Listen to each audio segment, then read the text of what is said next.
நாற்று விடும் போது இதில் விதை விட்டுருப்பாங்க. அந்த விதையில் பார்த்தீங்கன்னா நீங்கள் வெளிச்சத்தில் ஒரு சூரிய வெளிச்சத்தில் பார்த்தீங்கன்னா உங்களுக்கு நல்லா தெரியும். அதில் வந்து ஒரு 50% ஆகாரம் வந்து அதில் இருக்கும் இந்த விதைக்குள்ளே. நீங்கள் அதை பிச்சு பார்க்கும்போது தெரியும். நான் இப்போ இதில் பிக்கிறேன்.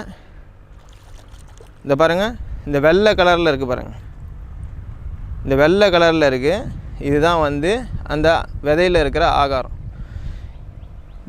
ஜப்பான் வழிமுறைப்படி அவங்க என்ன சொல்கிறாங்கன்னா, இந்த ஆகாரத்தோட இதை நடும்போது சீக்கிரமாக பச்சை கட்டிடும்.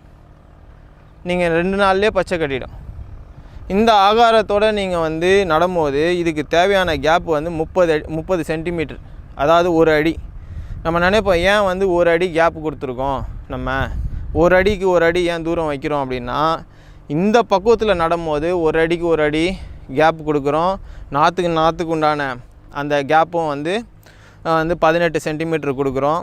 ஸோ இந்த அளவுக்கு கேப்பு கொடுக்கும் போது இதோட ட்ரில்லர்ஸ், அதாவது வந்து அந்த ஒரு குத்துக்கு வந்து 70 குத்து வரும். அவங்களோட முறைப்படி நம்ம பண்ணோன்னா அந்த தூர் வந்து ஒரு 70 தூர் வந்ததுன்னா 70 தூர்லேயும் வந்து பேனிக்கல் சொல்லுவோம், விதை நெல், அது வந்து ஜாஸ்தியாக வரும். ஸோ அப்போ ஈல்டு ஜாஸ்தியாக வரும்ன்றது தான் அவங்களோட இது ஜப்பானீஸோட முறையில் நம்ம வந்து இதை ஃபாலோ பண்ணோம்.